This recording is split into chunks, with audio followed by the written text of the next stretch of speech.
Episki, a spell that is used to heal relatively minor injuries. When cast, the injured body part goes from hot to cold. Welcome back. I'm Maria Sansone here in New York City for the exciting premiere of Harry Potter and the Half-Blood Prince. How you doing? Good, how are you? All right, pretty Good excited. to see you tonight. Do you love hanging out with this gang? Of course. I mean, we see each other a lot, so we have to enjoy it. I mean, it's better to enjoy it, obviously. So we're just very lucky, I think, that we all seem to click, and we all have our own little place. So I think we're very lucky for that. Is it fun to play a villain? Oh yeah, and it's funner to be blonde, isn't it? It's so fun. We share that one. Yeah. I think I have to work a little harder at it than you do. Yeah, well, this is every 10 days, I assure you. It's not easy. Yeah. All right, well, thank you so much. Have fun tonight. Nice. Good to meet you. Cheers. I'm now here with Bonnie Wright, the person many girls are going to be very, very jealous of after they see this film. Now, I'm not going to say why. I don't want to give it away. Don't give it away. But what was it like doing that scene with Daniel? It was exciting. It was weird. I think we filmed, obviously with each other for so long. We've kind of known each other. I was 9 when I started. He was 11. So it's weird. It's kind of doing something like that with like a brother or sister. It's a strange feeling. So we all want to know, are there any pranksters on set? Like, who's the goofiest, silliest one? God, I think we were all pretty silly when we were younger. We always used to muck around. But I think from being, within the Weasley household, we kind of always have a laugh when we're on set. I think Julie Walters and Rupert kind of definitely play, a fun pair in making everyone laugh, really. I think just the giggling, I think a lot of us can't really control when we're on set laughing. Sounds like a good time. Well, I'll let you have fun tonight. Bonnie, nice to meet you. Back to you, Carl. Thanks, Maria. Now, like any movie, not all of the good stuff is captured on film. Some of it happens behind the scenes when the cameras aren't rolling. And when teenagers are involved, you better watch out. Well, I just thought, seeing as neither of us can go with who we'd really like to, we should go together as friends. Why didn't I think of that? What's it like working, really, with a bunch of teenage boys?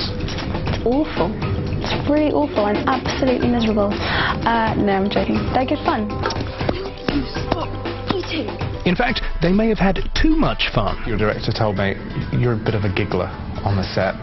Yeah. You're the jokester. There was a scene where I kind of sit in between Harry and Ginny and eat a pie.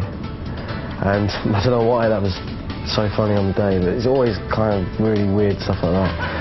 And yeah, and Dan is just as bad as well, really. Oh, so it's more, you're pointing a finger at Dan a little bit there. Yeah. But Daniel wasn't exactly thrilled about the accusation. Practical joker on the set. Your colleague Rupert tells me it's you. I'm going to have to kill him because this is something that when I was 11 on the first film I changed Robbie Coltrane's phone language from English to Turkish. He wasn't happy. I wrote a note of apology. You'd want to apologise to Robbie Coltrane too. Yes. You don't get on the wrong side of me, and I've been haunted by it ever since. And really, if anybody would be the Joker on set this time around, it would be Michael Gambon. It is also a lie. I'm happy to be passing the buck on this question. Michael Gambon didn't get a chance to defend himself, but Tom Felton reminds us that sometimes people aren't always joking. Alan Rickman is walking down in a sort of goose-like formation, and before we did the shot, he turned around to us and said in his very sinister way, "Don't step on my cloak." So it was said rather plainly, and we all sort of giggled, ha ha ha ha, thinking he was joking, but obviously he wasn't. And of course, the second take, the first thing I did was stood straight on it, and he turned around and was not a very pleasant smile. So we all sort of giggled to ourselves, but yeah, that was a bit of an awkward moment, to be fair. He did find it funny later on. I did apologise 1,000 times, and after it, he did make a joke of it. It's over. Coming up next, potions that are sure to please. Find out what sort of magical liquid Harry and his friends are whipping up. Maybe a cure for swine flu would be good.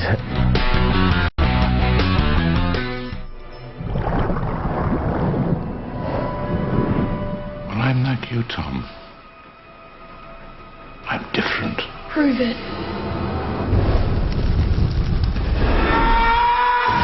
Welcome back. I'm Carl Schmidt, bringing you our TV Guide Network special in-depth look at Harry Potter #6. Now, in the wizarding world, potions are key. They're used and created to enhance, control, debilitate, and sometimes just whipped up for pure pleasure. So we wanted to know, if you could mix the perfect potion, what would it do? Here's what the cast said. You see before you, it's a curious little potion. If you could conjure up a potion, what would it be? What would it do? Helix Felicis is a pretty cool idea. It's like liquid luck, and I think that would be a great thing to be able to take. I don't know quite where I'd use it, but I'd love the notion of using it in case you ever need, that little bit of extra luck.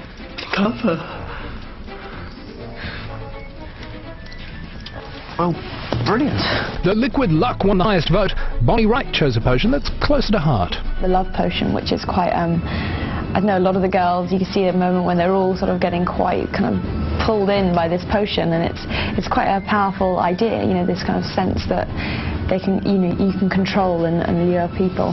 So that would be quite cool. But Daniel couldn't choose between the two. I think it would have to be, you know, either one of the love potions or the luck potion. I think that'd be great. I think it sounds like the most wonderful idea that you could drink a violet potion and then all your endeavours for that day go swimmingly. Have you ever heard this stuff? And after falling victim to a worldwide virus, Rupert chose a potion that he actually really needed. Maybe a cure for swine flu would be good. Why didn't I think of that? Thank you for watching our special look at Harry Potter and the Half-Blood Prince. For more info on the movie, visit tvguide.com. And a special thanks to the folks here at the Magic Castle in Hollywood. For Maria Sansone, I'm Carl Schmidt. See you at the movies. To separate!